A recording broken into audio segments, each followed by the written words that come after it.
Boa noite. Já estamos ao vivo aqui na nossa página Comunidades em Reflexão, né? Mais um dia de troca de ideias, mais um dia para a gente aprender com nossos movimentos comunitários nos territórios de Porto Alegre, não só de Porto Alegre, mas fora de Porto Alegre, fora até mesmo do Brasil, porque temos companheiros de outros países aqui que a gente já tem alguma relação pela luta do movimento comunitário, que às vezes nos dão o prazer de acompanhar e interagir conosco. Então, hoje é um dia muito legal também, a gente conseguimos convidar duas pessoas que fazem um trabalho muito legal, muito importante nos seus territórios, né? Então, é um prazer a gente poder estar conversando e aprendendo com essas pessoas que, como a gente brinca na Grande Cruzeiro, no Rio Deus, que são a ponta da espada, né? São pessoas que realmente fazem a diferença e estão lá lutando nas suas comunidades, lutando nos seus territórios, principalmente em momentos muito difíceis como esse, né? Não está fácil. Nunca foi fácil, na verdade, né, para o movimento comunitário, para as nossas comunidades. Mas hoje, com essa pandemia, a situação se aprofundou, ficou mais complicado, mudou um pouco da rotina das nossas comunidades, ou está mudando ainda. Tudo isso a gente vai poder aqui dialogar e conversar com essas duas queridas companheiras de luta que estão aqui hoje. A Fátima Cardoso, que é uma liderança comunitária lá do bairro Santa Rosa, zona norte de Porto Alegre, faz um trabalho muito bacana, tem um projeto, depois ela vai poder falar um pouquinho também, de pré-vestibular popular, é um baita de um trabalho que a Fátima faz lá. Igualmente a Vitória no Morro da Polícia, né, na nossa zona leste ali, depois ela me corrige, mas se não me engano é a zona leste de Porto Alegre também, né? Nós, a Zona Sul, Grande Cruzeiro, então a gente está aqui numa triangulação. Isso é bacana, porque a ideia é justamente isso, a gente pegar os pontos diferentes do nosso território, de Porto Alegre, a gente poder trocar experiências e principalmente aprender muito com vocês, que, independente de pandemia ou não, estão lá nas suas comunidades trabalhando por essas famílias. Então, antes de passar a palavra para vocês, né, não queria, na verdade, não queria trazer esses números, mas se é a nossa realidade, a gente não pode fugir dela, ainda mais nós que estamos no movimento comunitário, a gente tá na luta, a gente está exposto ali, né? Não tem outro jeito. Hoje o Brasil bateu 81 mil mortos pelo coronavírus, né? Tem mais de 2 milhões e 100 de infectados, lembrando que esses são números oficiais, então quer dizer, as não notificações são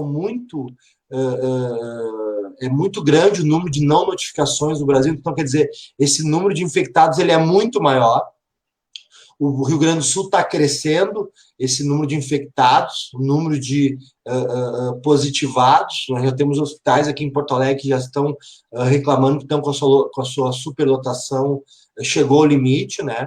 Então, o cenário é muito difícil, principalmente para a parte sul do Brasil, que a gente está aí em bandeira vermelha, e segundo os gráficos, os especialistas, a gente está se aproximando ou a caminho, né, do auge da contaminação aqui no sul e aqui em Porto Alegre. Então, eu queria passar a palavra para as minhas queridas convidadas que vão falar um pouquinho do seu trabalho, nos seus territórios ali, para depois a gente entrar mais na pauta e a gente fazer aí um bom bate-papo aqui, mais um dia de aprendizado para nós. Antes de passar a palavra, eu queria agradecer as pessoas que estão entrando aqui ao vivo, a gente já tem companheiros e companheiras que nos acompanham sempre, né? Pedir para compartilhar, quem puder, para que mais pessoas possam participar, interagir conosco, né? A gente possibilita que o movimento comunitário ele possa se espraiar, como diria um ex-governador do Rio Grande do Sul, para que mais comunidades que têm acesso às redes sociais, elas possam também vir aqui trazer suas experiências, trazer o seu conhecimento, porque a ideia é essa, a gente pensar o movimento comunitário de uma forma coletiva, né? Então, mandar um abraço para a Sabrina, que está ali conosco, a Kátia também, boa noite, a Fátima, também, então, junto com o Fabiano, que é um companheiro lá de Eldorado do Sul, faz um trabalho muito bacana com esporte, está aqui conosco sempre. O Luciano, que é uma liderança da Grande Cruzeiro, né, lá da Mavitron. Então, companheiros aí, a Ana Paula está entrando aqui também, companheiros que estão sempre aí na luta e sempre aqui dialogando conosco na nossa página, né? Então, eu já passo a palavra para vocês e vocês decidem quem começa falando primeiro.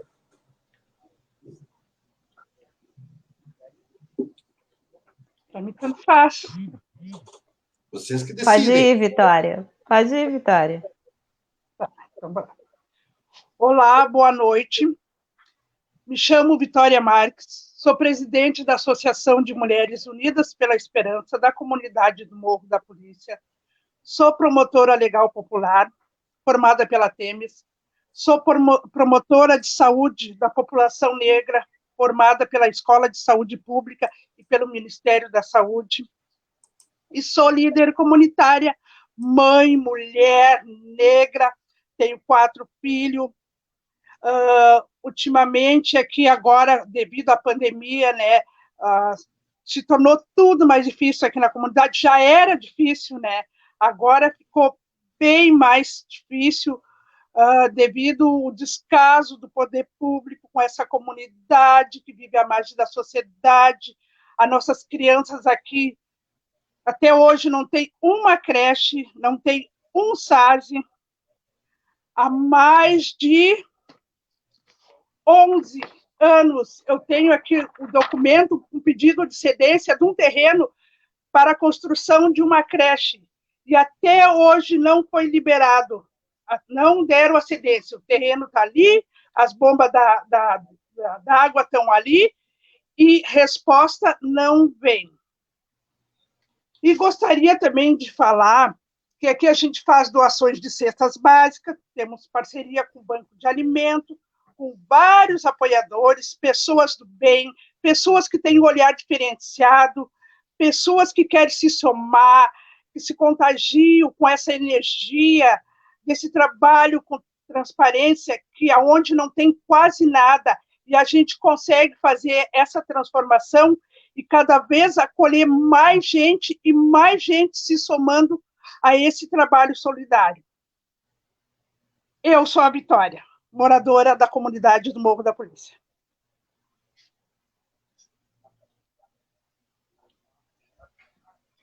Então, boa noite, Fabiano, boa noite, Vitória, boa noite às pessoas que estão assistindo, né? Agradecer aí ao Fabiano o convite aí para falar de um tema tão importante hoje, que é a pandemia nas comunidades, né? E a importância da gente estar aí ouvindo, né, uma liderança como a Vitória, que fala, né, lá na periferia, como é que nós estamos hoje sentindo na pele, né, a falta de políticas públicas. E também quero me apresentar, então, eu sou coordenadora do Emancipa Santa Rosa de Lima, faço parte, né, da Associação dos Moradores da Grande Santa Rosa, né, como liderança aí na comunidade aqui do bairro, e também, né, sou conselheira da região norte pela assistência social, represento, então, o segmento de usuários no Conselho de Porto Alegre. Desde 2016, venho atuando aí enquanto conselheira, fui presidente do conselho até 2018, e hoje estou aí, então, na executiva também representando o segmento de usuários. Faço parte do Fórum, né, Nacional e Municipal aí dos usuários da assistência social, uma defesa muito importante aí para a população de Porto Alegre, e também sou assessora da Luciana, deputada Luciana Genro, né, pela qual, então, venho aí pela minha comunidade defendendo principalmente, né, os cursinhos pré-vestibular.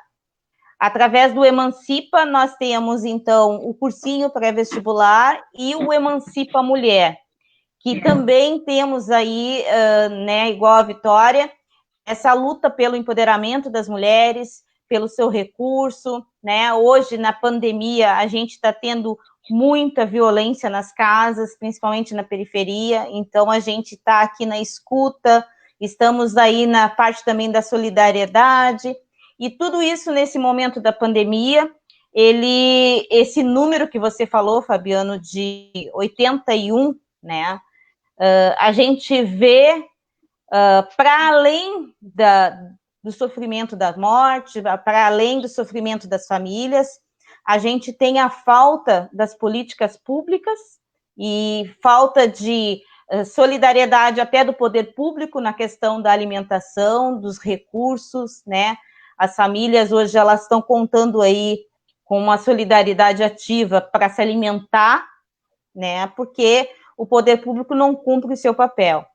Então, enquanto liderança da minha comunidade, né, eu tenho 3 filhos, já adolescentes, né, até minha filha hoje, a Daniela, está fazendo 27 anos, pela qual me orgulha muito de todos os meus filhos terem conseguido, junto comigo, estar já numa faculdade.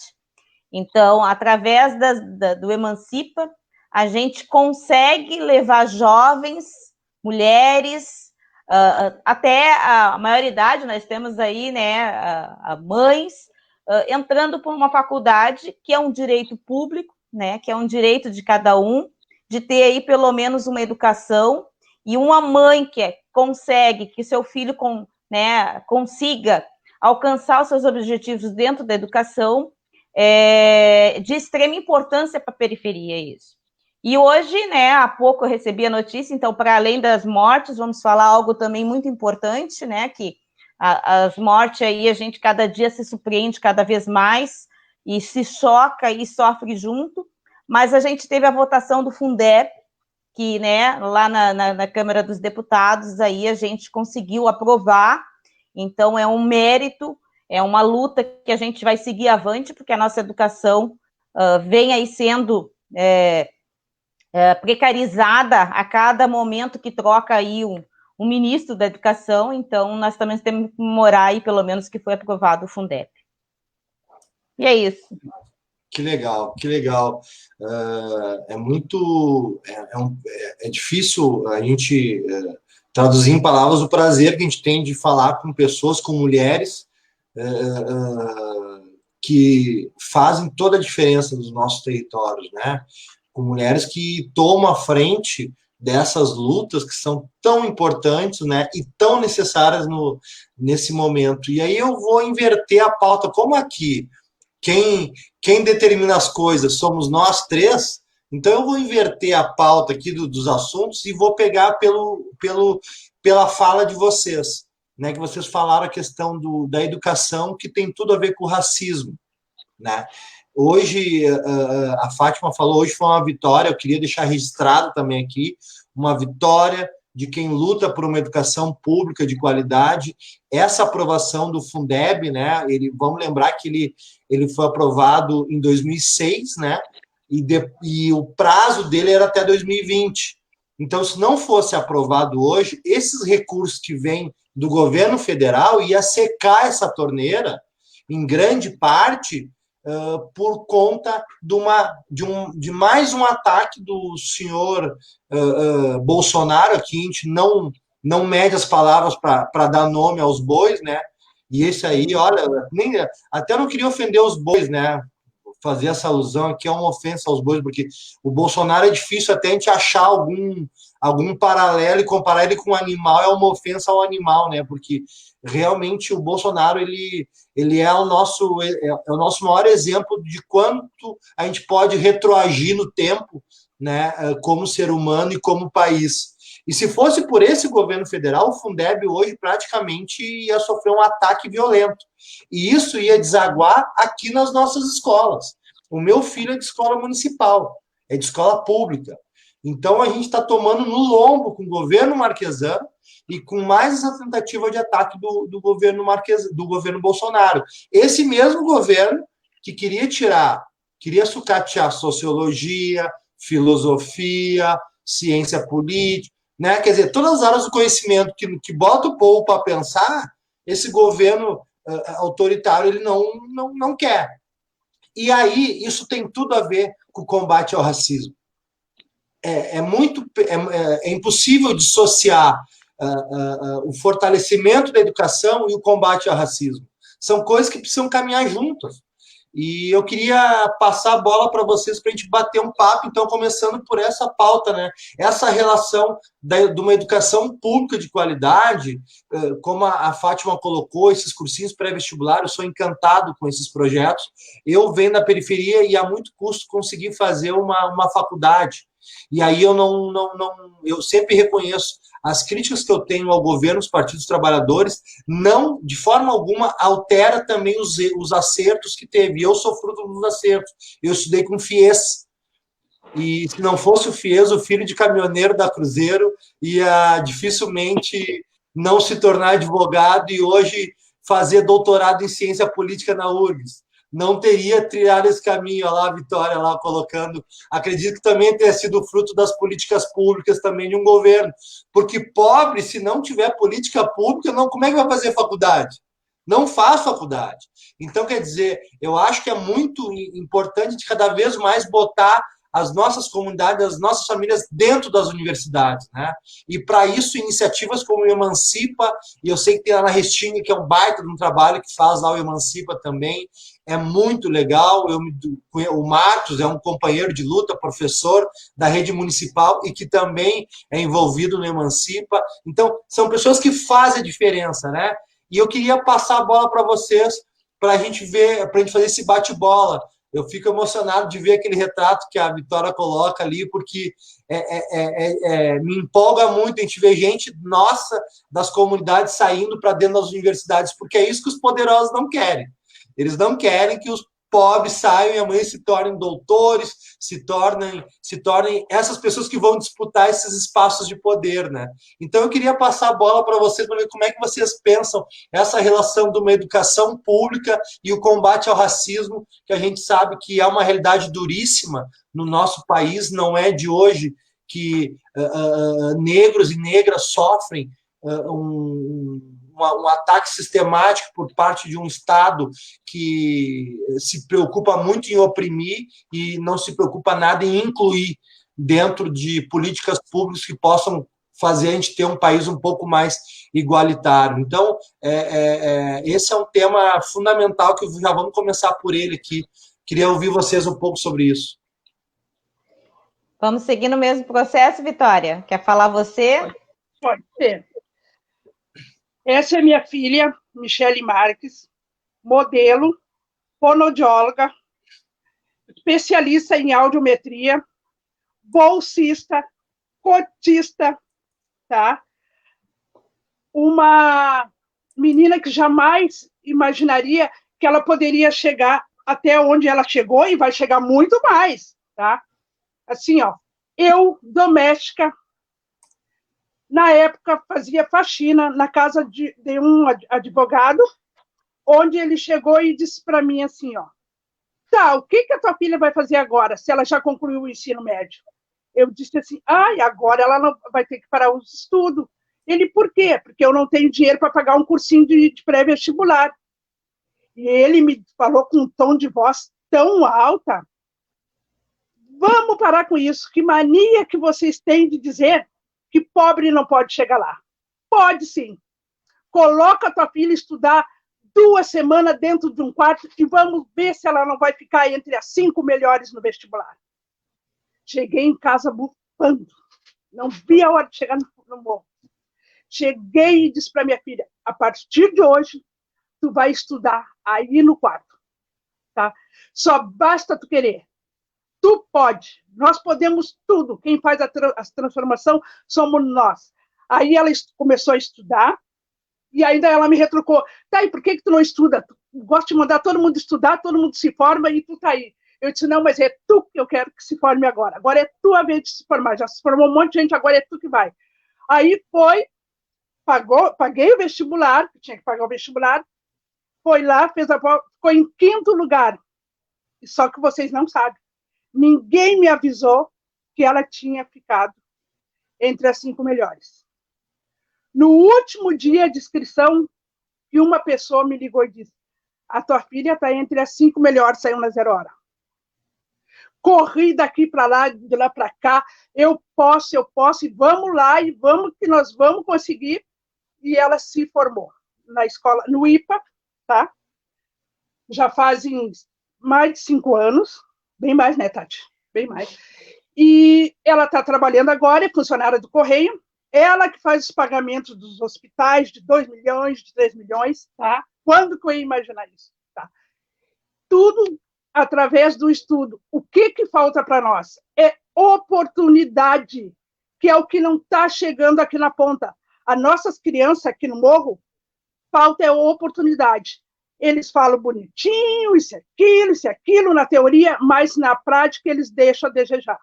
Aqui, as nossas crianças aqui precisam de um SASE, de uma creche, tá? Porque a aula de reforço, a minha própria filha foi uma das primeiras, né, que deu aula de reforço aqui na comunidade, tá? Então, isso aí, eu tenho vários voluntários. Só basta o poder público querer, tá? E ter comprometimento, né, com essas crianças aqui que estão esquecidas pelo poder público, que as crianças querem ter um futuro melhor. Só basta eles investir aqui, que eles não estão querendo olhar. Olha que o Morro da Polícia existe. E aqui tem criança e tem jovens que querem estudar. Só basta eles investir aqui. Que força de vontade é o que mais tem aqui. Quanto orgulho, né, Fabiano? Ouvir uma mãe poder falar desse encantamento que é ver um filho se formando e poder participar disso. Foi nesse sonho, né, que a gente tem enquanto mãe, que eu pensava que eu queria muito mais além só os meus filhos na educação. Eu queria a minha comunidade também junto. E foi nesse debate, numa praça que se chama Vilmar Bertelli aqui, que a gente tem uma feira todo domingo, estava comigo na campanha a Luciana Genro, e eu disse para ela assim, Luciana, ganhando ou não ganhando, eu preciso que a gente tenha na comunidade um cursinho pré-vestibular do Emancipa aqui, para a gente poder crescer juntos. E ali se formou uma ideia, né, num espaço pequeno que a gente tem na Associação de Moradores, até pela segurança, e em 2019, né, isso foi em 2018 a campanha, em 2019, nós colocamos 24 alunos dentro desse espaço e formamos 14 na faculdade. Temos 14 estudantes que me orgulha de dizer que eles não são só amigos ou pessoas da comunidade, são os meus filhos que adquiri durante um ano participando da vida deles. E meu orgulho de dizer que aqueles que não passaram vão continuar e vão conseguir, né? E os 14 vão levar para a sua vida, para os seus filhos, o exemplo da educação. Eu sou filha mulher no meio de 8 homens, só eu de mulher. Quando eu tinha o ensino fundamental, que na época era o primeiro ano, né? Não existia o ensino fundamental, era da primeira à oitava. Meu irmão, que me levava para a escola, teve que trabalhar. E a minha mãe simplesmente disse assim, agora tu para, porque não tem mais quem te leve para a escola. Isso eu já estava com 14 anos de idade. Eu não podia ir para a escola sozinha, porque eu era a única filha mulher, no meio daqueles 8 homens. E eu chorei um ano inteiro, porque eu tive que parar de estudar. Ali eu disse que o dia que eu tivesse os meus filhos, a prioridade seria a educação. E hoje eu estou na faculdade, junto com os meus 3 filhos, os 3 na faculdade, né? Uma delas está na URGS, também através do Emancipa. Desses 14 estudantes, tem 3 na faculdade da URGS, inclusive uma é a minha filha. Então, assim, a educação dentro da nossa comunidade, o cursinho, tá? E com a pandemia, a gente sentiu muito isso, porque a gente fez a inscrição dos 24 para 2020, dos 24 estudantes para 2020, e eu só conheci eles na inscrição. A gente hoje tem alguns que conseguiram, dentro do EAD, fazer o processo aí de continuação para tentar o Enem este ano, mas a maioria não teve aí, condições financeiras de internet, de equipamento, para poder estudar. Além a questão também, o prejuízo que o presencial faz, né? O EAD, eles têm muito mais dificuldades para o adolescente ter todo dia estudando, né? No presencial, a gente, além de se enxergar, tinha a tia Fátima aqui que ficava, você vai conseguir, e conseguia, né? Temos aí um empoderamento de uma estudante chamada Giordana, eu sei que ela me autoriza a falar muito, que a Giordana é uma mãe nova, 34 anos, 3 filhas mulheres, uma de 15, 14 e uma de 10, aonde ela chegou no meio do caminho e disse assim, Fátima, eu não vou conseguir, né? E nós fomos tentando, e hoje ela está numa faculdade, empoderada, negra e guerreira. E hoje, eu ouvindo ela me dá aula de empoderamento, de fala, de defesa, de políticas públicas, e isso fez, ela nem tem noção quanto eu cresci junto com ela. E foi no cursinho do Emancipa que eu adquiri essa condição para que a comunidade me ouvisse e eu ouvisse também a comunidade. Aqui na minha comunidade, na questão da educação, nós temos três escolas estaduais, que é o 20 de setembro, o Bento Gonçalves e o Santa Rosa. Só o Santa Rosa que tem o ensino médio. E de uns anos para cá, o ensino médio ele vem diminuindo a quantidade de estudantes na sala de aula. Mas de uns anos, assim, a quantidade de adolescentes que estão dando continuação no ensino médio, a gente vê a desistência muito rápida, né? Então, isso é preocupante. Da escola municipal, a gente tem 4, a gente tem o Wildo Meneghetti, a gente tem o Décio, o Sati e o Novo Horizonte. E eu vou dar um exemplo do Wildo Meneghetti, que é uma escola que me orgulha muito de ser aqui da minha comunidade, pelos profissionais que fazem parte dela, né? Muitos anos ali, muitos ainda fizeram parte. E há uns 3 anos antes da gestão do Marquesan, acompanhando o processo de políticas públicas, um dia eu contei, nós tinha, para além da matéria normal numa sala de aula, a gente tinha 12 projetos dentro do Wildo Meneghetti.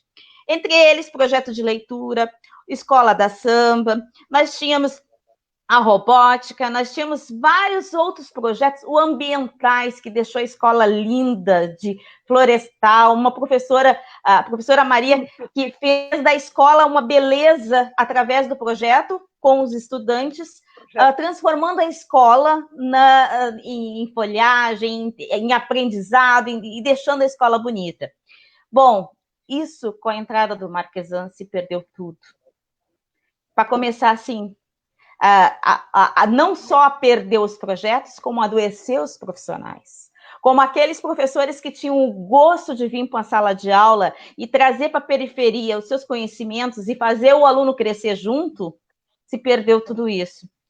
E o mais interessante, eu fiz um levantamento que dos estudantes que em 2019, que não fizeram parte do cursinho Emancipa, mas que fizeram o Enem e entraram numa faculdade, são os estudantes que vieram dessa escola.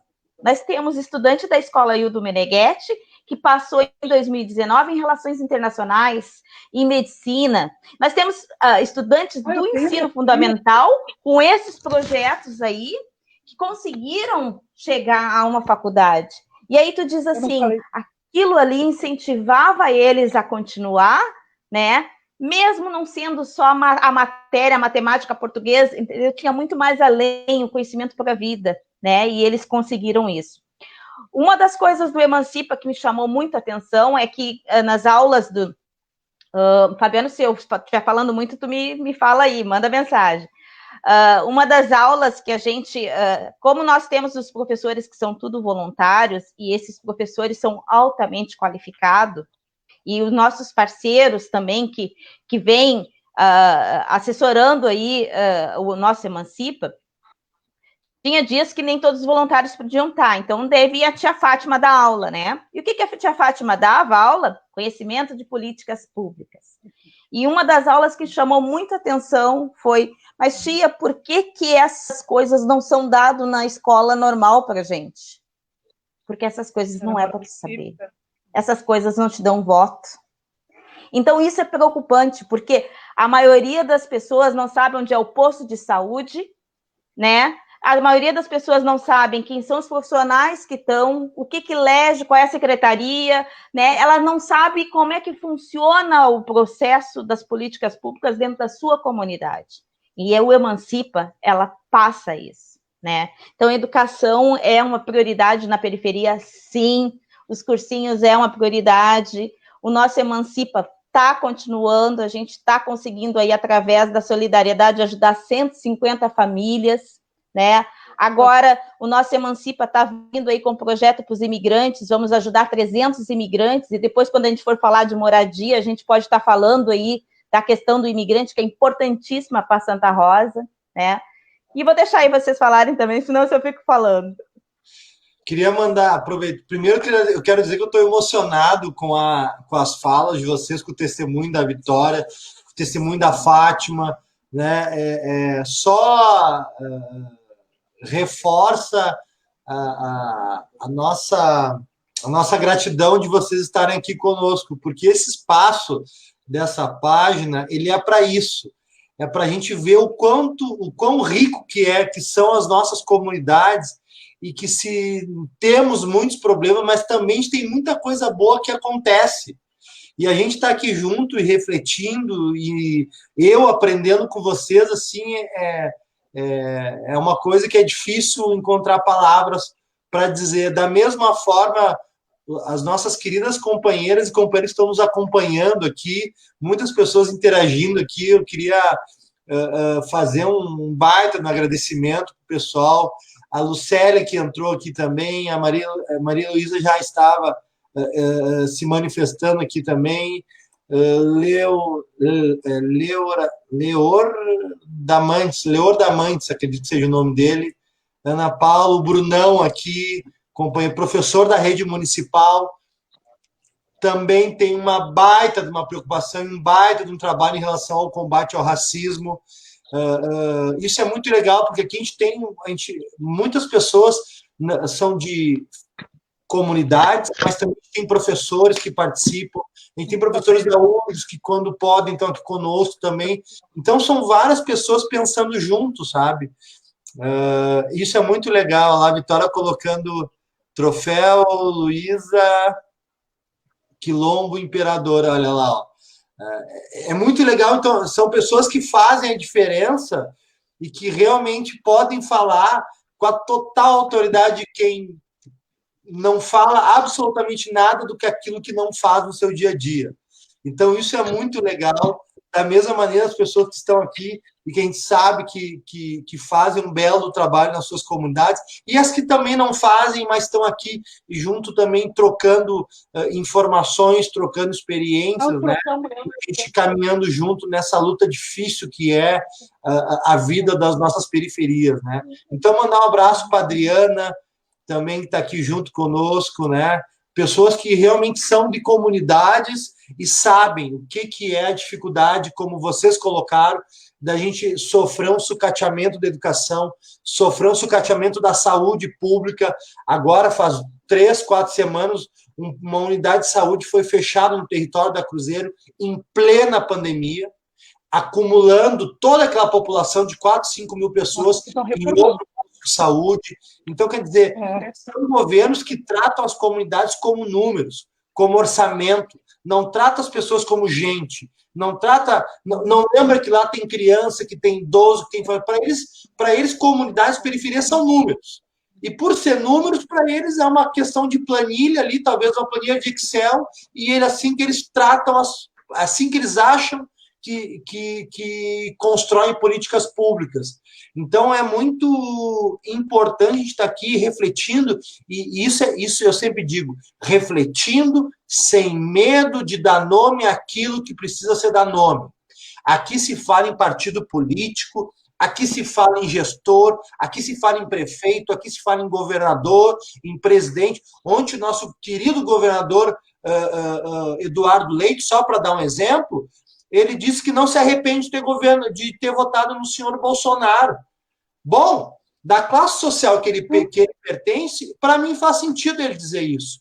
Agora, para as nossas comunidades, a gente sabe o quão duro que está sendo a vida das comunidades a cada dia que passa, a gripezinha que já matou mais de 80 mil pessoas, mais de 80 mil vidas se perderam nessa gripezinha no Brasil. Então, esses momentos de reflexão, a gente tem que refletir sem tabus, sem assunto que, olha, isso a gente não pode falar, né? A gente cresceu em comunidade, a gente sempre cresceu ouvindo isso, e não é culpa das nossas famílias, é culpa do sistema, né? Dizendo, não, política não se discute, essas coisas a gente não, tem que se discutir sim, porque depois quem toma no lombo somos nós.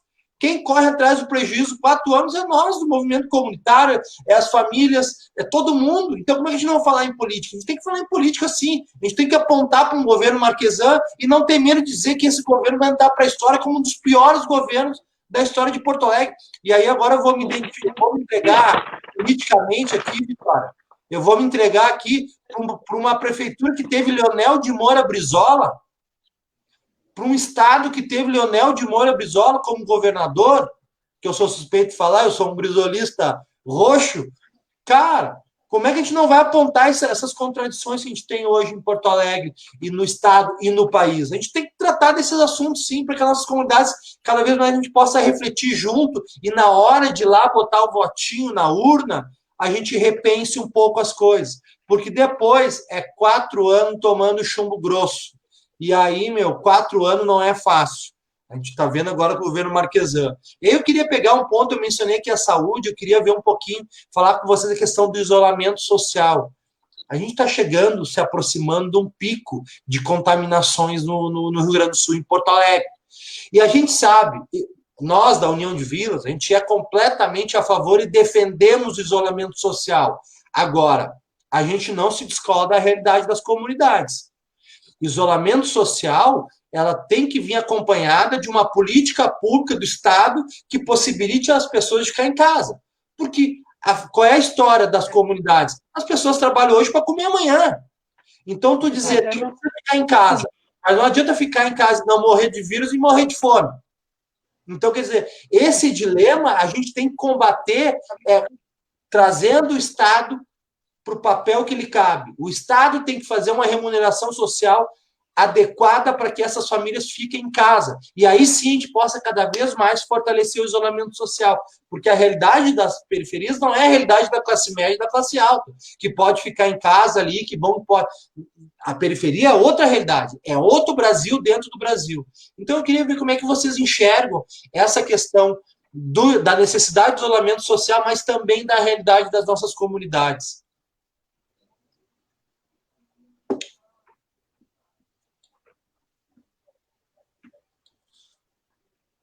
Posso? Vai lá, Vitória, vai lá. Aqui, eu vejo, assim, estou falando por mim, Vitória, né, do meu dia a dia, né, a minha vivência aqui na comunidade. A nossa comunidade, devido à pandemia, tá, que tem que ter o isolamento, tudo bem. Mas como esses cidadãos vão ficar ali no isolamento se eles não têm nem alimento, estão sem trabalho? O que sobra para eles? Morrer de fome? Falar é fácil. Vão ficar no isolamento, tá? Mas vão dar as condições para eles ficar no isolamento? Aqui, há 2 meses atrás, chegava as cestas básicas toda hora. Saía um, chegava outro, era caminhonete, era caminhão, era banco de alimento. Agora, até as cestas básicas do banco de alimento diminuiu de 120, agora são 50. Ainda para mim receber as 50, eu tive que gravar um vídeo para pedir para os empresários para eles doar através da minha fala, que impactava muito. Fiz o vídeo e continuamos recebendo a 50 cesta. O pessoal não está subindo mais. Alguns sobem, alguns parceiros do bem, tem que agradecer muito o pessoal da Procuradoria, da OAB, da Polícia Civil, da Polícia Federal, da Receita Federal. Vai mais, Tati. Só o poder, né? Só o poder judiciário que teve um olhar diferenciado aqui para essas pessoas que estão enclausuradas nas suas residências, sem alimento, sem direito à fala e sem direito até à máscara, porque eles não têm condições, eles não têm dinheiro nem para comprar um pão. Como é que eles vão ter dinheiro para comprar uma máscara, para comprar um álcool gel? Não tem, entendeu? É isso aí que eu fico preocupada. Eles falam uma coisa na televisão, mas na hora de vir aqui, de dar assistência para a comunidade, eles não querem nem saber. Aqui não apareceu ninguém da prefeitura até hoje. Não apareceu ninguém da FASC, tá? Para dar um auxílio.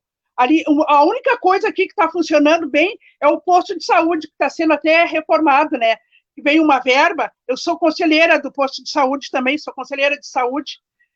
Então, a única coisa aqui que está funcionando é o posto de saúde nosso mesmo. Veio a verba mesmo, eles estão reformando, né? Melhorou bastante. Meu filho foi lá para fiscalizar, né, Tati? A Tati pode falar aqui também que tem bastante vivência, né, aqui na área. É só o que está funcionando. Com essa pandemia, gente... tem gente aqui que foi infectado, tá? Tá lá no isolamento, ninguém chega lá. Eu estive que lá levar uma sacola, colocar no portão, o meu filho foi. Cadê o poder público que não chega até aqui para dar assistência? Aonde estão as assistências sociais? Tá? Falo muito bonito, porque eu sou assistente sociais, porque eu sou isso, porque eu sou aquilo. Por que não tem o olhar aqui para a comunidade que mais necessita? O povo está abandonado, clamando por socorro, por alimento, por um acolhimento que é negado através desse poder público, que se finge de cego aqui para o Morro da Polícia. Gente, vamos se acordar. Abra os olhos. Olha aqui, a comunidade está aqui, está clamando por socorro. As nossas crianças não podem sair para a rua sem máscara. Por quê? Porque não tem. Agora eu recebi ali um WhatsApp que vão doar 1.000 máscaras para cá. A Polícia Federal doou 680, umas outras também doaram mais. As mulheres daqui confeccionam. Mas é muita gente. Aqui tem mais de 13.000 pessoas, entendeu? Não tem como a gente acolher a todos, tá? A demanda é muito grande. Ô, pessoal, vamos ter um olhar mais humano, um olhar solidário para a nossa comunidade. Venha até aqui conhecer o Morro da Polícia. A vista é maravilhosa, a vista mais linda de Porto Alegre. E as necessidades ficam aonde? Falar bonito? Tirar foto? Vem aqui vivenciar. A minha porta está aberta. O morro recebe de braços abertos. Só subir.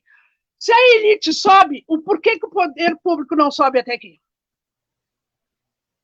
Fica aqui meu relato.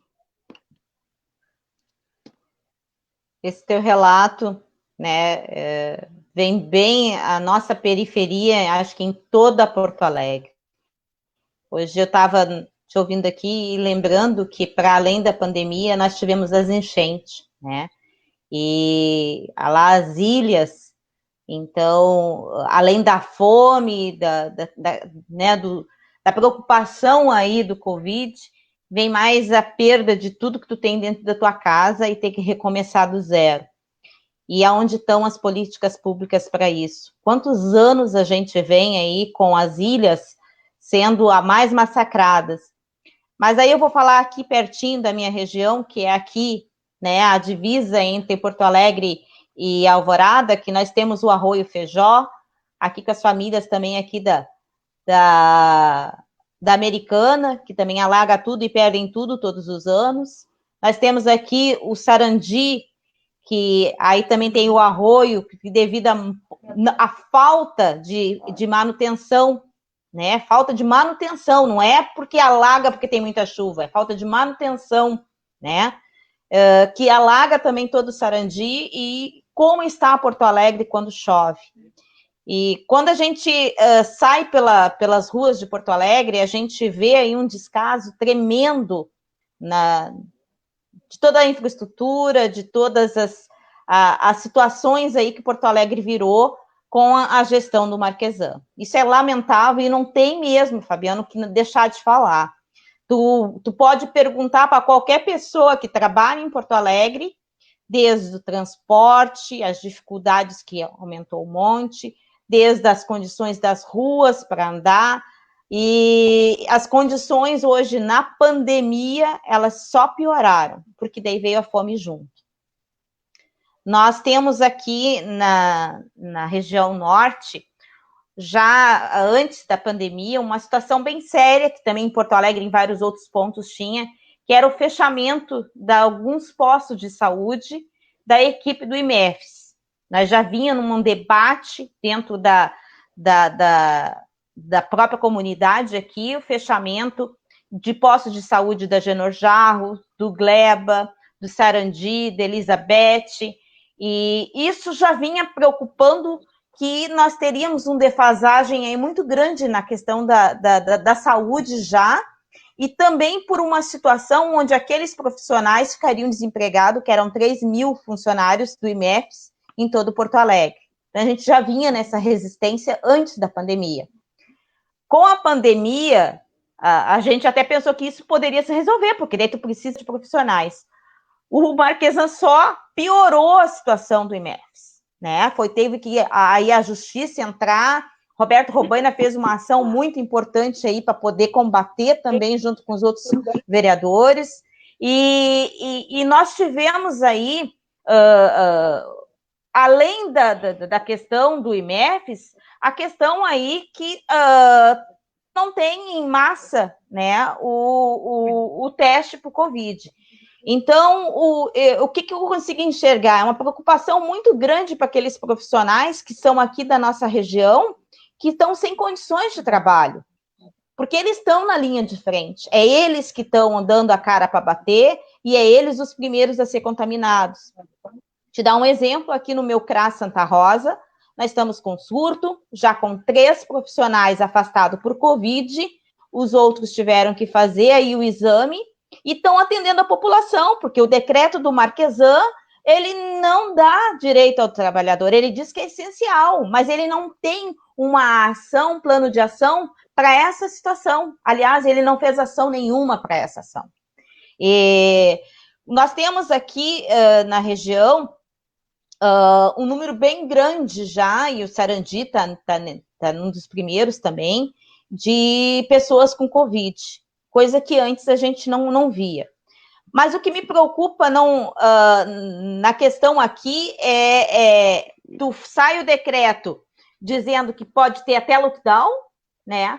Mas as pessoas no final de semana estão nas praças, os jovens estão na rua, não tem uma conscientização do risco que essas pessoas estão levando para sua casa. E aí, quando é os seus próximos, né, tu começa a tomar consciência. E isso é o erro das pessoas, porque não é só os seus próximos. Aqui na Santa Rosa, nós temos números muito grandes mesmos, e até de moradores em situação de rua aí, dos profissionais que atendem. Então, assim, é bem agravante na questão da pandemia. Dentro da região norte, nós temos 10 entidades, e me orgulha muito de falar delas, que fazem aí a assistência social dentro da região. Essas entidades, a maior delas, trabalhava com serviço de convivência e fortalecimento de vínculo, que é o antigo SASE, tá? Com a pandemia, o que o Marquesan fez? Suspendeu tudo isso. Já tinha tirado as escolas, porque, né, por causa do distanciamento, e tirou, suspendeu também as entidades. Só que não era a questão das crianças estarem nos espaços. A questão é que tinha também trabalhadores que dependiam do seu sustento dentro daquela entidade. Como são entidades sem fins lucrativos, né? Tu fica na dependência da prefeitura de passar, de ter a parceria, de passar pelo menos o salário do profissional, que também, né, mora aqui na periferia, que também tem as suas necessidades. E esses profissionais são esses que fazem o atendimento para aquela criança, que conhece a família, que tem o vínculo com aquela família, que sabe onde aconteceu a violência, que sabe quem é o pai, quem é a mãe, que tipo de pessoas são e que cuidado essas crianças têm. Por essa situação, as minhas entidades aqui, né, e a maior parte das entidades de Porto Alegre de assistência social, elas foram suspensas, né, pelo regime, pelo decreto do Marquesan, mas elas continuaram fazendo trabalho na comunidade. Todas as doações que essas entidades aqui da região norte receberam, todas elas foram de parceiros, não foi do poder público. Hoje está começando a vir, né, algumas outras doações, e dá um exemplo. Na semana passada, a gente teve aqui a campanha do agasalho, e muito preocupante a campanha do agasalho é vir a primeira-dama, que em 4 anos nunca apareceu aqui, né? Tá tudo bem que ela casou depois que ele assumiu, mas nunca tivemos a mulher do prefeito na comunidade, muito menos numa entidade, fazendo a entrega de doações de roupas. Importante, precisamos sim. Mas o primeiro damismo dentro da assistência social, ele foi abolido, gente. Não podemos aceitar esse tipo de situação. Num ano de eleição, aonde a esposa do prefeito começa a vir na comunidade, botar o pé no barro, mas dentro de uma entidade, com um aparato de vídeos, tirando fotinho, é meio estranho, né? Então, o primeiro damismo não é aceito dentro da assistência, isso não é assistência social. E roupas, a gente precisa sim, mas que venha com alimentação junto, que venha com arroz, que venha com feijão, que venham com políticas públicas adequadas, que venham contra a violência, que venham ajudando as mulheres contra a violência dentro de casa dos seus próprios maridos, que venham atendimento aí para as crianças poderem ter uma educação, que esse programa que vem em EAD para as crianças não têm internet, que era para ser grátis e não é, não veio até agora, foi só promessa. Então, todas essas questões que as entidades assumiram por si própria para a comunidade é o que está fazendo a solidariedade dentro da periferia, porque se não fosse elas, não teríamos uma situação como está hoje, seria muito pior. Então, as entidades, elas fazem muita diferença na nossa comunidade e a gente tem que saber qual é o papel e atribuição de cada uma delas e valorizar. Dentro do Emancipa, a gente está tendo a solidariedade, né? Exatamente porque também tem um conceito. Estava aí a Maria Heloísa, que está no nosso comentário, ela é nossa mediadora da rede de leitura, que faz parte da associação, que é a Biblioteca Aninha Peixoto, que é uma biblioteca comunitária, que faz parte da rede de leitura Beabá, que é de Porto Alegre. Entre elas tem outras em todas as regiões, e que está aí trazendo para a região, junto com o Emancipa, junto com a associação, essas doações de alimentos para poder atender um pouquinho mais. Quando a gente faz as doações, né, então, quando a gente atende, principalmente as mulheres, a gente já faz a escuta. E gente, é absurdo o que esses pais trazem para a gente. Desde como o filho está conseguindo estudar, desde a violência dentro de casa, desde as necessidades básicas que tem dentro de uma casa, famílias com 5, 6, 7, 9 filhos, e isso não vem o poder público conversar com a gente, ter políticas públicas para essas famílias. Isso é muito preocupante para a comunidade. Queria aproveitar aqui o pessoal, muitas pessoas entrando, participando, umas que vocês conhecem, outras que eu conheço, é muito legal. Eu queria mandar um abraço para todas as pessoas. A Maria Alzira entrou aqui, ela é psicóloga lá do Pax, né, mais conhecido como Postão da Cruzeiro, né, é uma guerreira, está lá na luta por uma saúde pública de qualidade. Ela lembrou que amanhã vai ter um ato 12:30 lá, por conta do absurdo que o Marquesan não está criando as condições para que os servidores possam fazer exames. Vejam bem, as pessoas que estão na linha de frente lá, elas estão com dificuldade de fazer exames do Covid. As pessoas que estão tendo contato com toda a população. Quer dizer, é um absurdo atrás do outro que acontece em Porto Alegre, que a gente não tem como não falar.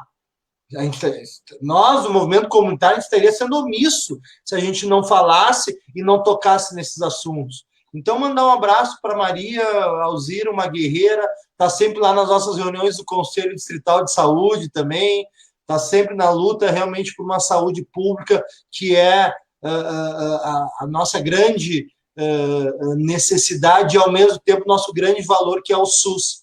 Né? Valorizar o SUS, melhorar o SUS, é um papel nosso também do movimento comunitário, é o que eu penso, para a gente cada vez mais valorizar, apontar os problemas, lutar para corrigir os problemas, mas, acima de tudo, saber como é que era antes do SUS, como é que era. Outro dia, a gente veio aqui, a gente trouxe aqui dois trabalhadores lá do Pax, a Patrícia e o Armando, e a gente lembrava como é que era antes do SUS, que era o INAMPS, né, que só quem tinha carteira assinada podia ter acesso à saúde. Aí veio o SUS e revolucionou pelo princípio da universalidade, ou seja, que todos têm acesso à saúde, trabalhando ou não, se for ser humano, vai ter acesso a esse serviço. Então, a gente lutar por o SUS é muito legal. Mandar um abraço para a Maria Alzira, que está sempre conosco, a Rose também, é lá da Zona Norte, lá, Fátima, baita guerreira, já esteve aqui outro dia também conversando conosco aqui, militante do movimento negro, a gente milita junto na Frente Negra Gaúcha, é uma honra poder interagir com ela aqui na nossa página aqui. O Bloco dos Retalhos está aqui também interagindo conosco, mandar um abraço, Cristiano Costa, Vera Meneghetti, muitas pessoas interagindo conosco aqui, realmente uma satisfação de poder interagir, né, de conhecimentos aqui, a gente poder seguir falando sobre isso. E aí eu só queria trazer um dado aqui, lembrar que o senhor Marquesan, ele, desde quando ele tomou posse, ele reclamou e reclama que a prefeitura não tem recurso, né, que a prefeitura não tem dinheiro para fazer as coisas.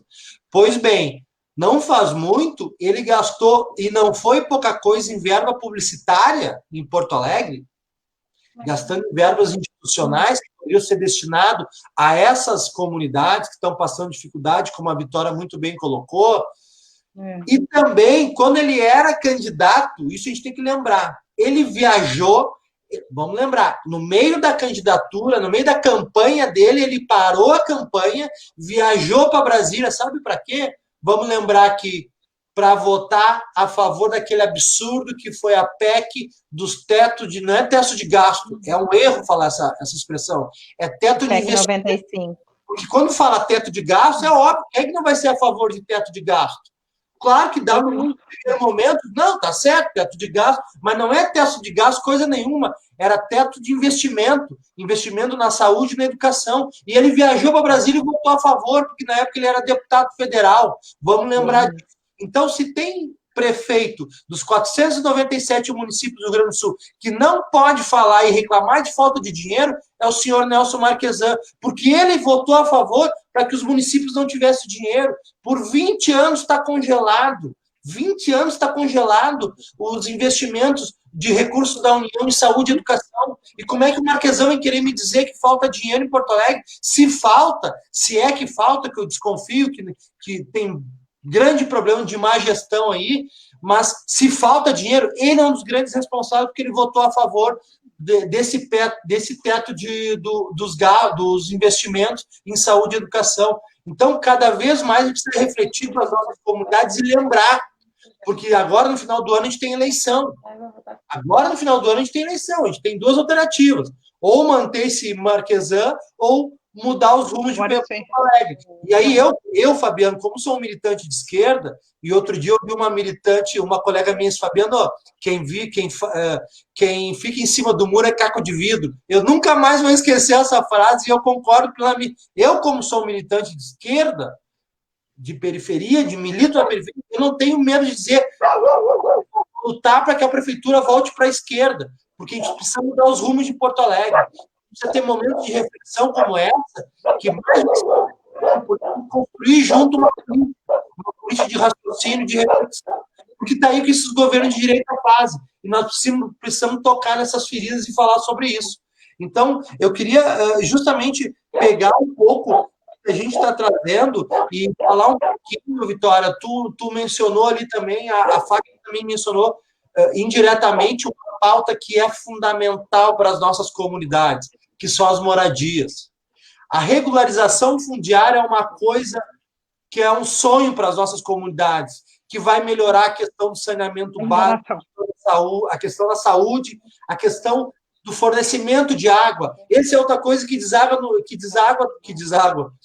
também tem consequência na questão do isolamento. A gente tem comunidades que não têm água. Como é que vai se falar em higiene pessoal se não tem abastecimento de água em território de Porto Alegre? Então, como é que está essa situação das moradias aí na comunidade do Morro da Polícia, na Santa Rosa, aí, um tema que na Cruzeiro, então, se eu for, é um dos temas, eu comentava com a Fátima um pouquinho antes, o tema da moradia no território da Cruzeiro é um dos temas mais delicados, né, pelo fato da Cruzeiro ser a comunidade, a Cruzeiro, em termos de quantidade de periferia, em termos de tamanho, a comunidade mais próxima do centro de Porto Alegre. Então, sofre uma especulação imobiliária violenta há anos, há décadas. Então, se fosse pela especulação imobiliária, pobre não morava mais ali. Pobre não morava mais na Vila Gaúcha, de frente para o Guaíba. Porque, para muita gente, pobre não pode morar nas chamadas áreas nobres. Eles querem tirar os pobres, como disse a Vitória, que tem uma vista belíssima no Morro da Polícia, e se bobear, eles tiram os pobres de lá para fazer os condomínios de luxo para rico e morar nessas áreas chamadas áreas nobres de Porto Alegre. Então, na Cruzeiro, o tema da moradia é um tema fundamental. Como é que está esse cenário dessa pauta nos territórios de vocês aí? Aqui, pode falar, Vitória. Aqui nós estamos esquecidos, tá? Inclusive, lá no topo do morro, ali na Menina Alvira, não tem água até hoje, há mais de 30 anos. Continua subindo o caminhão-pipa uma vez por semana e economizem, senão vão ficar sem água. É uma vez por semana e o caminhão só sobe 2 vezes. Quem pegou, pegou. Quem não pegou vai ter que esperar até a próxima semana, tá? Agora, com esse papo de regularização fundiária, que é o bote do gato, da candidaturas à prefeitura, esse vai ser o bote do gato, porque todo mundo quer a regularização fundiária. Só que o meu pai morreu esperando por isso, aqui na comunidade. Meus avós morreram e nada de regularização. Mas como está em alta a regularização fundiária, é onde que eles vão vir com tudo. E aí, pessoal, aí que nós temos que abrir bem os olhos, tá? Se eles não fizeram até agora, não vai ser agora na campanha política que eles vão vir nos enganar, tá? Eu já estou calejada. Porque a regularização fundiária, o saneamento básico. Se até a água não chegou aqui, até hoje não chegou a água, está aqui, ó, tem um documento aqui, ó, da caixa d'água que está desativada, o porquê que eles não ativam ali. Ainda falam em direito à água, mas que direito é esse? Que essa comunidade não tem o direito à água, o saneamento básico, ao direito à creche, e falam bonito. Fale a língua do povo. O povo tem necessidade urgente, pessoal, tá? Vamos deixar de falar bonito. Vamos falar a língua do povo. O povo clama por água. A água não chegou aqui até agora. O que falta? Eu acho que só falta um pouquinho de boa vontade e comprometimento com essa comunidade, tá? Que essa comunidade aqui, gente, olha, as mulheres são guerreiras, tem recicladores, pessoal trabalhador, entendeu?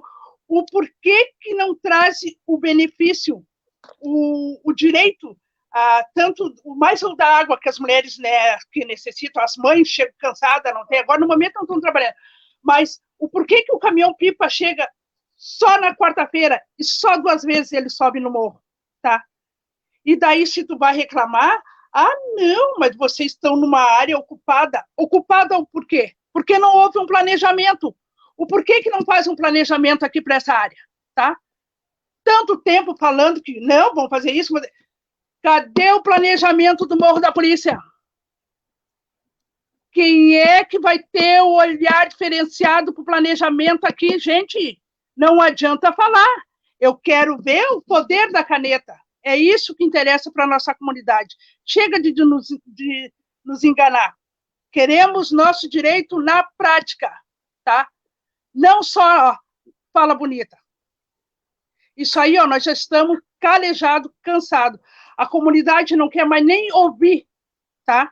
Os políticos aqui, tá? O pessoal assim, tá desmotivado com o poder público. Ô, prefeito, tem um olhar diferenciado. Dê uma olhadinha aqui pro Morro da Polícia. Ele não é invisível.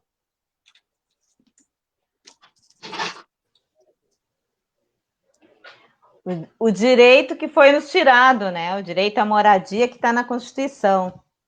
E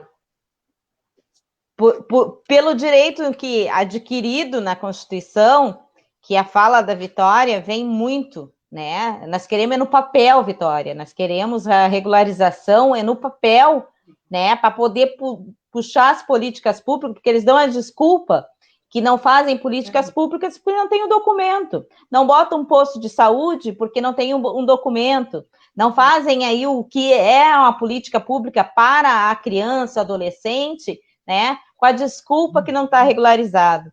Mas aquela criança, ela tem o direito, né? E nós vamos defender sim, Vitória. A tua fala vem muito aí nessa defesa de moradia.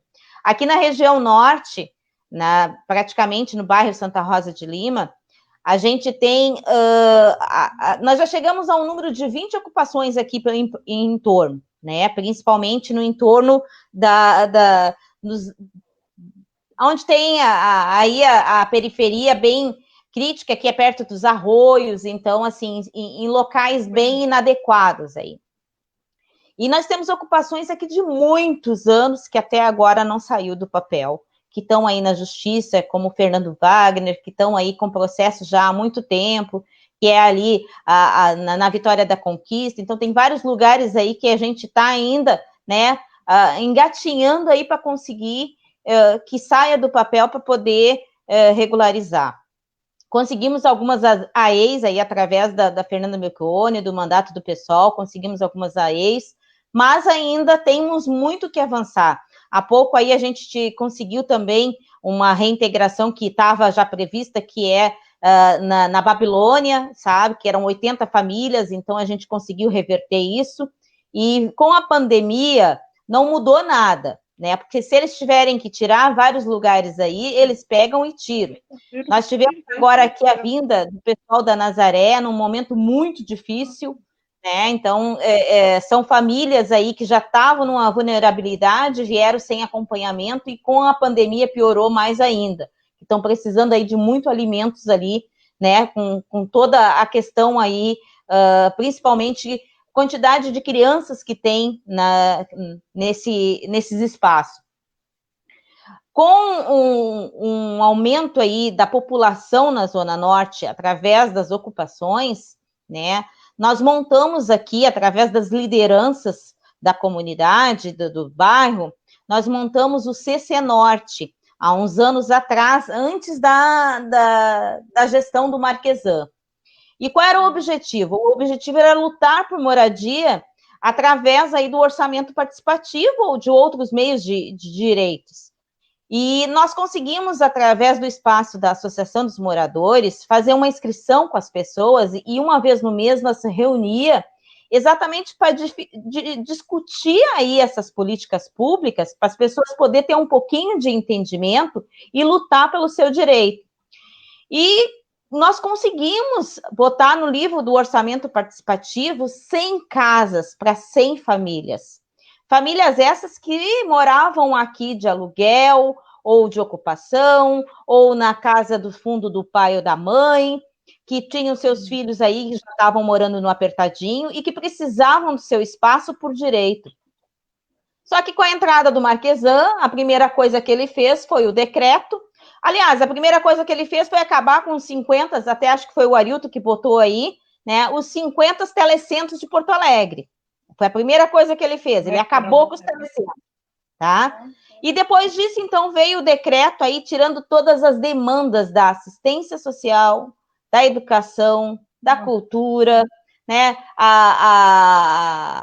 a saúde também foi prejudicada com esse decreto, que tirava aí o orçamento participativo e suas demandas dos livros anteriores, dos anos anteriores. Quer dizer, tudo que nós conquistamos a custo, né, reuniões e debates e direitos aí, e ir atrás de recurso para que fosse pelo menos olhado para a periferia com condições aí para a população, o Marquesan, através desse decreto, ele tirou completamente. Então, nós tivemos aqui um prejuízo muito grande.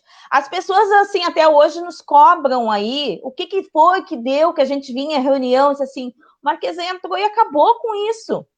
A gente fica até, assim, preocupado, porque as pessoas acham que a gente que não quer que isso saia do papel. Mas não, né? Veio um decreto e a gente ficou de mãos atadas. E não foi falta de lideranças lutarem por isso. Muitas lideranças aqui lutaram fielmente, assim, para ajudar as comunidades, a população, e no fim acabou em nada. Nesse período agora, antes da pandemia, a gente também teve, nós já fizemos, faz alguns anos que aqui na região da Santa Rosa, a gente tem um número muito grande de imigrantes. Primeiro veio os haitianos, nós temos mais, só aqui na Grande Santa Rosa, nós temos mais de 1.000 haitianos aqui, hoje já com mulheres, com filhos, né? Hoje a gente também tem um aumento, acho que de mais de 300 venezuelanos. Primeiro eles vieram com aquele projeto que era para a entidade, que tem a aldeia SOS, e hoje já estão vindo aí, então, por outros meios, por sua conta, né? E também estão se instalando aqui. Com a pandemia, a dificuldade deles é muito grave, porque eles perderam, a maioria dos haitianos trabalhava lá no centro, né? A maioria dos empregos que eles conseguem os empregos aí de faxina, de hospital, dos piores empregos é dado para eles. E olha, né? Muitos deles qualificação, são aí formados, são inteligentíssimos, pessoas comprometidas, responsáveis, mas os empregos que eles conseguem é isso. Hoje, nós não temos nenhuma política pública para quando o imigrante chega em Porto Alegre, ele vá naquele setor e consiga entender qual é o documento que ele precisa, aonde que ele tem que ir. Não, por conta, te vira e te rala. Tu chegou aqui, é os próprios haitianos que orientam e algumas pessoas, algumas lideranças que conseguem, dentro do seu pequeno mundo, ainda fazer algum acompanhamento para ajudar. Pensando nisso, a gente conseguiu fazer, então, através do Emancipa, né? A gente fomos vitoriosos aí num projeto chamado Projeto do Jubileu para os Imigrantes. Então, agora está vindo aí para a comunidade um projeto para ajudar um pouquinho, né? E aí, Vitória, nós vamos trabalhar com as mulheres haitianas, as mulheres venezuelanas, na questão aí do diferencial do empoderamento da mulher quanto à sua cultura. Uma haitiana hoje, lá no Haiti, 4 filhos é normal, só que elas não fazem o pré-natal. E quando elas chegam aqui, elas também não querem fazer o pré-natal. Então, não entende que a nossa legislação, né, tem que fazer esse processo até para a segurança do próprio bebê e da segurança dela. E a gente tem que chegar nessas mulheres e falar que a nossa cultura é diferente. Nós temos que chegar nesses homens e falar da nossa cultura dentro da cultura deles, respeitando a cultura deles, mas que a gente possa também estar se aproximando dessas mulheres e empoderar elas enquanto a nossa cultura também, né? Porque a gente vê aí a dificuldade das mulheres, porque elas têm os filhos e na maior parte não conseguem entender o processo como é que é para poder ter o seu próprio cuidado.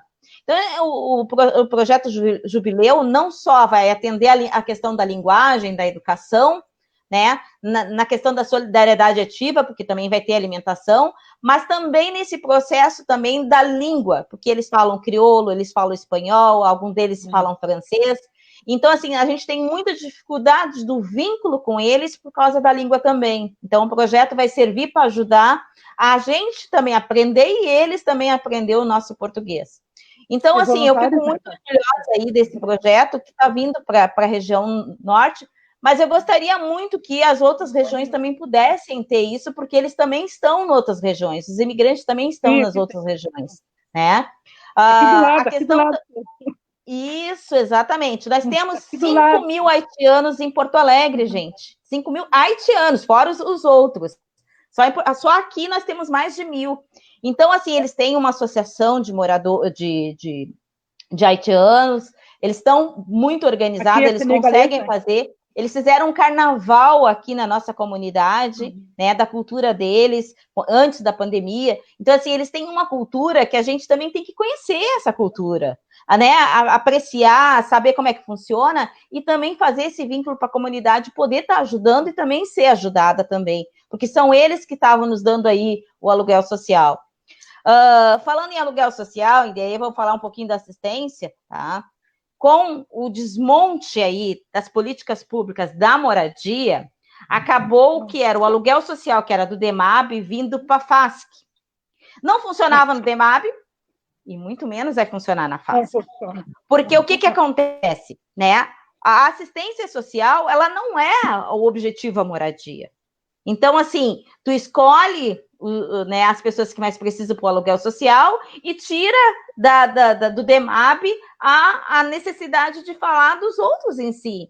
Então, assim, é totalmente contraditório o que o Marquesan trouxe para Porto Alegre na questão dos projetos da moradia, né? Trazendo o aluguel social para a FASC, sem um mínimo de entendimento que lá no DEMAB esse seria o mais importante. Mas, né, a questão que tu estava falando do recurso também. Hoje, com a pandemia, dentro da assistência social, e a pena que eu não consigo botar aí, tá? Mas em 30/6, nós tínhamos no saldo do Fundo Nacional da Assistência Social 24 milhões. Sendo que veio só para o Covid, para assistência social, 12 milhões. Já está aqui em Porto Alegre. E até agora nós estamos ainda esperando o rancho, esperando a cesta básica, esperando aí os EPIs, esperando aí que os nossos moradores em situação de rua tenham um atendimento adequado aí, que possam estar se cuidando nesse momento da pandemia com higiene, com todos os cuidados. Nós temos uma entidade aqui, a Compar, que tem o Ação Rua, que levou mais de meses para receber 30 marmitas para os moradores em situação de rua. Agora que começou os moradores receber alimentação. Isso numa época de inverno, eu não estou falando nem de Porto Alegre, eu estou falando só aqui, né? Que nós temos uma quantidade muito grande aqui na Santa Rosa de moradores em situação de rua que precisam desses cuidados, precisam da alimentação, do banho, e graças a Deus nós temos a Compar, que está fazendo esse papel, né, de estar orientando, mas que precisa de recurso, precisa de muito mais, num momento mais difícil ainda, e que precisa de parceiros para isso também, né, mas graças a Deus a gente consegue. Bom...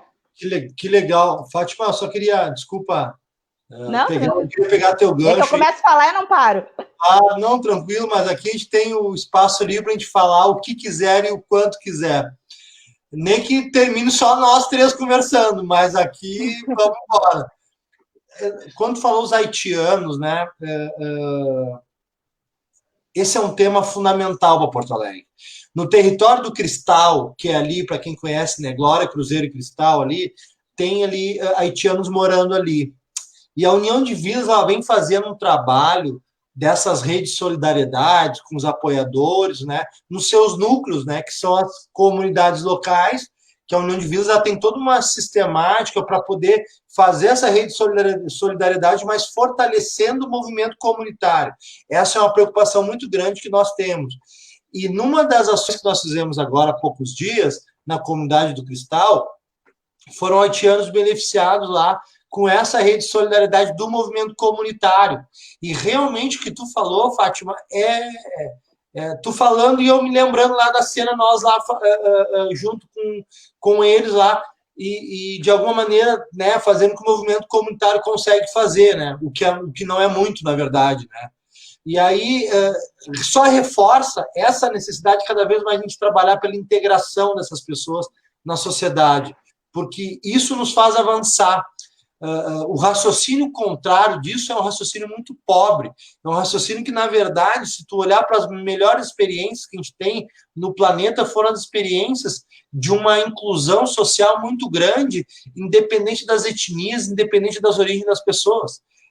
E aqui em Porto Alegre, puxa vida, Porto Alegre foi o berço da inclusão social por muitos anos, e aí vocês falando, lembrando do orçamento participativo, que tem tudo a ver com o que a gente está falando.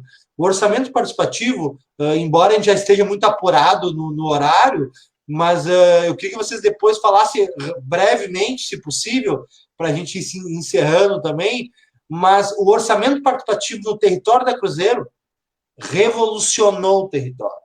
E não é figura de linguagem, não é exagero. O orçamento participativo, quando funcionou,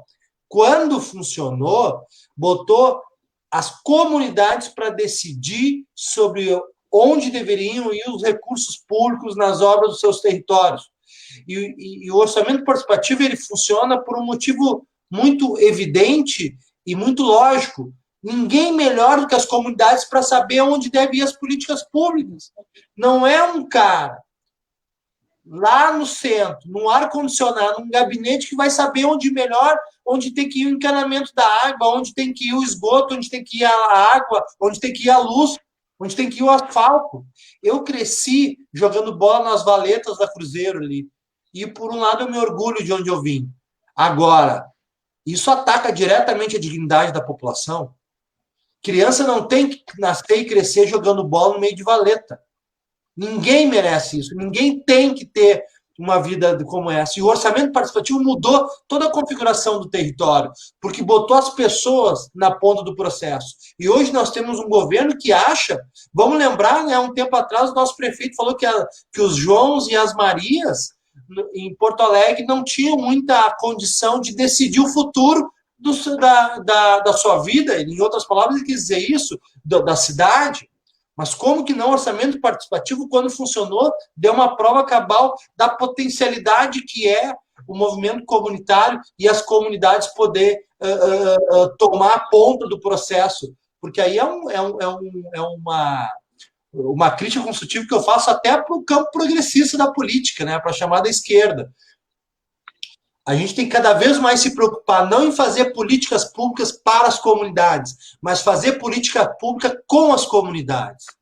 Quando for pensar, seja a política que for, tem que trazer a Vitória, tem que trazer a Fátima, tem que trazer o Paulo, tem que trazer o Luciano, tem que trazer o Wendel, que está entrando aqui, que é uma liderança comunitária lá do Finalinha do Santa Teresa, lá. Tem que trazer todo esse pessoal que está lá na linha de frente, fazendo as coisas acontecer. O que a gente não pode tolerar mais, e por isso que o movimento comunitário tem que cada vez mais falar em política, falar em formação política, o que a gente não pode aceitar mais é o sucateamento de instrumentos como o orçamento participativo que nos colocava nessa condição de decidir as coisas. E hoje, infelizmente, eu queria ouvir um pouquinho vocês, mas o orçamento participativo, pelo menos o território da Grande Cruzeiro, virou uma peça de ficção. Ela não funciona mais. Ainda tem as reuniões, mas a capacidade do movimento comunitário decidir e o poder público ir lá fazer, isso se perdeu. Como é que está essas questões e qual foi o impacto nos territórios de vocês aí, Vitória e Fátima? Acho que a Vitória caiu ali, até ela voltar eu vou... né?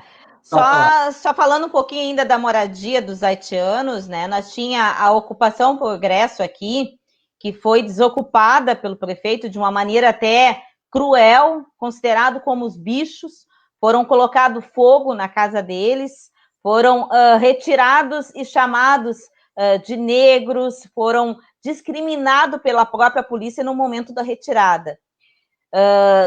Depois dessa retirada, foi feita uma audiência pública em Brasília, né, exatamente para falar sobre essa desocupação, e lá, então, se viu uma verba para que viesse para cá para ajudar né, esses haitianos na sua moradia, no aluguel social, principalmente, né. E fizemos uma reunião aqui com Direitos Humanos, com o FASC, e fizemos, assim, uma reunião onde os haitianos achavam que já estava resolvida a situação, né? E isso foi para que a FASC fizesse um projeto e usasse esse recurso para poder fazer a moradia para os haitianos aqui na região. Foi aprovado pelo Conselho Municipal de Assistência Social, foi feito todo um projeto, uma discussão, e até hoje esse recurso ainda não saiu do papel. Então, assim, isso já vai fazer quase um ano, né? E políticas públicas do prefeito Marquesan para os imigrantes dentro da assistência social ou do própria questão de moradia não teve nenhum, né? Com a alteração da Secretaria de Desenvolvimento Social, nós também tivemos um prejuízo muito grande dentro da Santa Rosa, que era a questão nos projetos de esporte, né? Hoje, quando vem o Márcio Chagas aí trazendo a questão do racismo, a questão do esporte aí para a mudança para Porto Alegre, é importante as pessoas aí debaterem, e como tu falou, o OP serve exatamente para isso. Entrem aí, façam esse debate político para que agora, na próxima eleição, a gente possa aí estar elegendo pessoas que ouçam a periferia, pessoas que venham na periferia, pessoas que saibam dos projetos da periferia. Foi através do OP que a gente adquiriu muitos direitos, sim, mas muitas demandas, e tem um rapaz que votou ali, muitas demandas ficaram nos livros, e até hoje o pessoal cobra, só que o pessoal não sabe que essas demandas que estão no livro, através do decreto do Marquesan, ele cancelou. As pessoas cobram que tem que, né, tá lá no livro do OP, tá lá registrado o livro do OP. Só que não existe mais essas demandas, porque ele fez um decreto e tirou. Então, as demandas antigas não tem mais o que a gente brigar. E isso é lamentável, porque foi um direito adquirido através de muita luta, de muita resistência, através do orçamento participativo.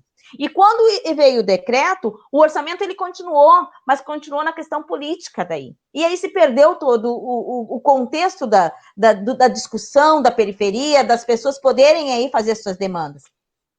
O processo das demandas, elas tinham todo um caminho, eram feito o flop dentro da sua região, as pessoas faziam o debate, eram feito, né, todo o processo, ia para uma tripartite, que eram pessoas que faziam uma fiscalização e depois iam para os conselhos aprovarem isso aí. Então, assim, tinha todo um regimento sendo cumprido para depois uma aprovação oficial.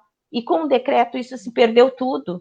Então, as pessoas não sabem que esse processo existia e que isso acabou de um dia para o outro através de um prefeito que não entendia nem o que era um orçamento participativo, muito menos ouvia as pessoas. Aliás, esse prefeito não sabia nem o que era um CRAS, né? Ele chegou aqui na minha região para falar de uma assistência social que ele nem conhecia. E eu eu debato mesmo e falo de política e mostro para as pessoas. Quem faz o erro somos nós, que votamos nesses caras que não vêm aqui na nossa comunidade. Te dar um exemplo, eu tive aqui por muitos e muitos anos na nossa região aqui, né, um comitê do Onyx Lorenzoni. Nunca, e olha que eu moro nessa vila há mais de 40 anos, nunca vi o cara na rua. Muito menos no comitê dele que ele tinha aqui. E ele tinha 500 funcionários. E muitos daqui votaram num cara desse sem saber quem era. E isso é lamentável, porque nós que estamos aqui batalhando para que a comunidade tenha aí alguma situação, pelo menos com políticas públicas adequadas à população, a gente não é reconhecido nem no OP, porque é tirado através de um decreto. Então, assim, isso tem que ser falado para a população. Temos que rever os nossos pensamentos e ver que lado que eu estou. Se eu sou esquerda, se eu sou direita, se eu sou esquerda, eu tenho que lutar por direito adquirido no processo pela Constituição, é simples. Mas aí as pessoas acham que tem que ouvir o fulano, o beltrano, mas não vão ver investigar o fulano e o beltrano, o que ele fez, o que ele faz. Às vezes, como antes tinha a questão da votação, tu votava num cara que tinha coligação, o da coligação, que é do outro partido, entrava, e o teu candidato nem entrou e nem te deu satisfação disso. Entendeu? Só que tu não soube disso. Então, assim, quando tu vota em alguém, quando tu fala em política, não é questão que tu tá defendendo o partido tal ou o partido não. Tu tá defendendo políticas públicas para tua comunidade. Tu tá defendendo pessoas que vão se comprometer com o que realmente é preciso. Então, é preciso debater para essa eleição agora, debater as políticas públicas no seu espaço, com as pessoas que querem mudar e fazer a diferença. Eu não vou me aprofundar muito, né? A gente já está no horário, mas assim é importante a gente saber um dado muito importante. Com a mudança que o Marquesan fez da Secretaria de Desenvolvimento Social e tirando a autonomia da FASC, tá? Botando o guarda-chuva ficando a FASC, que era a secretaria oficial com toda a autonomia que tinha, criou um prejuízo muito grande para Porto Alegre. Porque daí ele criou dentro da prefeitura um centro de governo onde tudo é mandado para lá. Então, as secretarias, ela tem todo um fluxo que não funciona, porque leva meses para conseguir adquirir. Então, tu faz uma aprovação no conselho, quando isso for ser aprovado, ele passou por um fluxo totalmente muito mais, né, que não tem conhecimento de área, que não tem conhecimento técnico, que não tem apropriação para aquilo ali. É só questão capitalista, é só questão de dinheiro, e não questão da necessidade daquele projeto ali. E isso é preocupante para Porto Alegre. Então, aqui na nossa região, a gente perdeu um projeto muito bom que tinha, que era do esporte, que era no campo de futebol, com as crianças e adolescentes. Foi passado a terceirização do recurso da assistência social para os idosos, né, através de terceiros, como o SESC, que é empresa, e tirado de quem realmente é voluntário. Legal. Vitória, e aí como é que o AP teve impacto aí no território de vocês aí? Como é que foi? Ou não? Teve, até na época, a pessoa mais apropriada para falar não está aqui comigo. Ela é pós-doutorado no AP, tá? Vera Lúcia Machado. Assim, ó, a pessoa assim que tem todo o conhecimento sobre o AP, mas deixaram muito a desejar aqui na nossa comunidade. Ela que era uma mulher que ia, né, para as reuniões lá, debatia, linha de frente, e aqui ficou assim, ó, faltando muita coisa, deixaram a desejar. Não pela falta do comparecimento nas reuniões, estava sempre lá na frente e sempre debatendo, porque ela é dona do conhecimento de direito, tá? Mas mesmo assim, tá, não vamos chorar sobre leite derramado. Mas foi bom porque o povo tinha o direito, dava o direito à fala, nós éramos enxergados como um ser humano, que agora estamos esquecidos. Para o poder público, a nossa comunidade aqui não existe, vai começar, a partir de agora ela vai começar a ser vista. Está chegando a época da eleição, então daí o Morro da Polícia, eles vão ter interesse em chegar até aqui para buscar os votos e tentar enganar mais uma vez o povo, mas se depender de nós, esse ano eles vão se dar mal, tá? Vamos tentar conscientizar todo o povo. Gente, quem escolhe somos nós. Quem tem o poder somos nós. Então, é nós por nós. Isso aí. Nós que decidimos quem vai ser, quem vai nos representar. Não é eles que vão chegar aqui e vão querer colocar a goela abaixo esse candidato. Não, o povo do Morro que vai escolher e vai decidir. Agora é a vez. É a vez do Morro ter direito à fala e direito à escolha. Tá?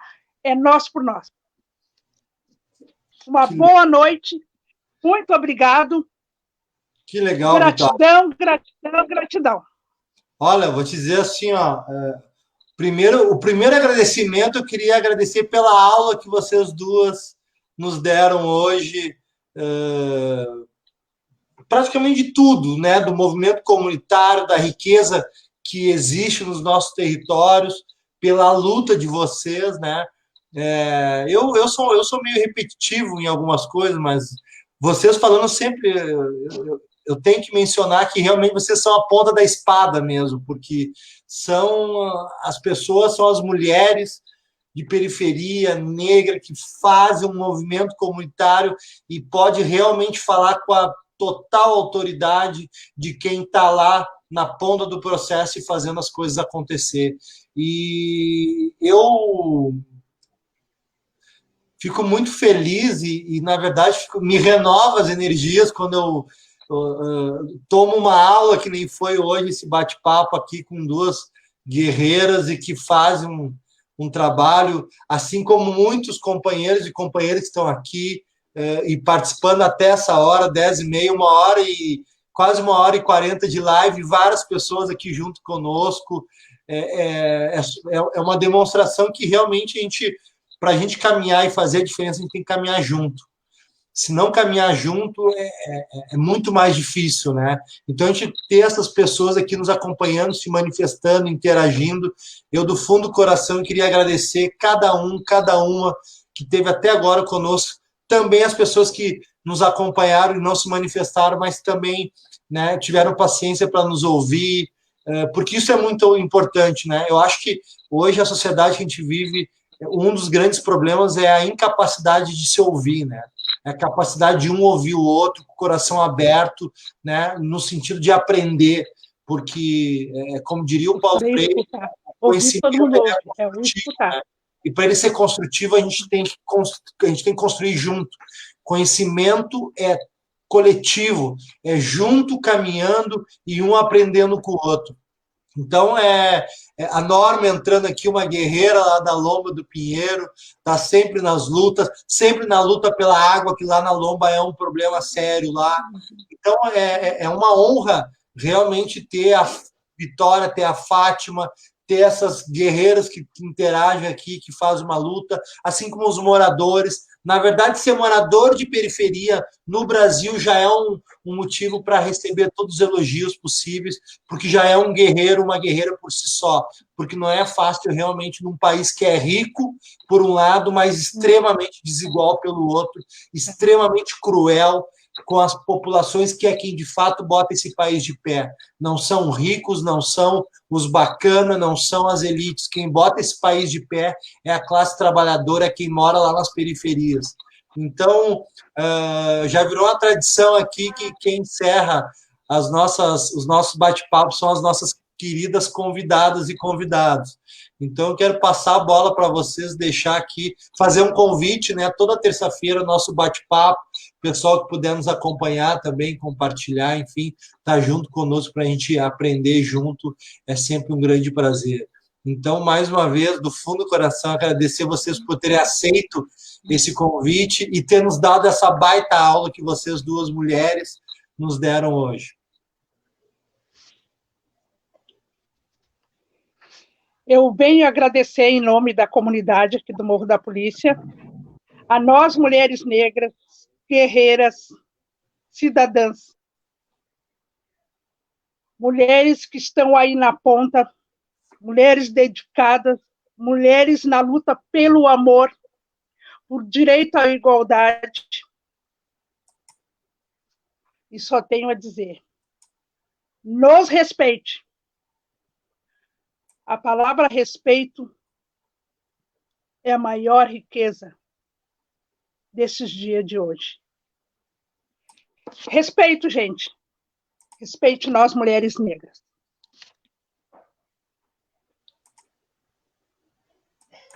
Vitória, orgulho de te conhecer.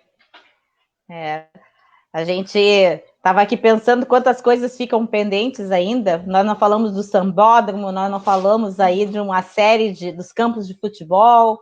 Voltaremos, né?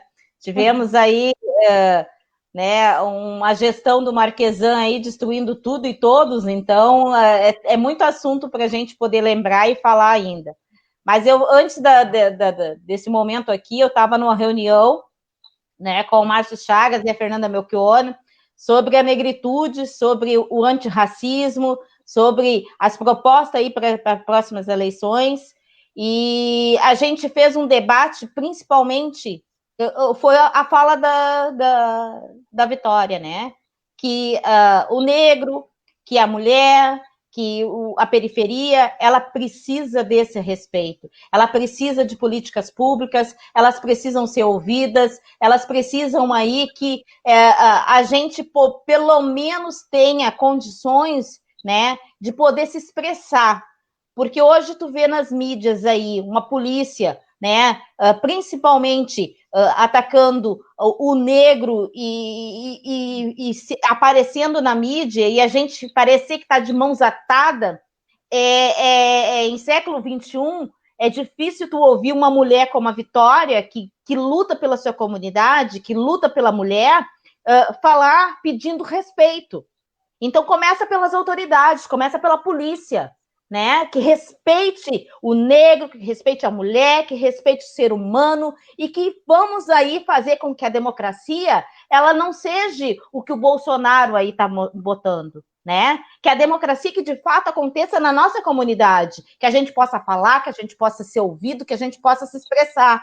Mas, apesar de tudo, esses momentos aqui, Fabiano, são importantíssimos. Queria te agradecer a todos que ficaram ouvindo, né? A gente começa a falar e não para mais, porque é uma paixão. A Vitória sabe que é difícil a gente na comunidade aí, né, não conhecer tanta situação, mas, assim, a Santa Rosa precisa de políticas públicas. O bairro Santa Rosa de Lima, né, ele faz parte da região norte.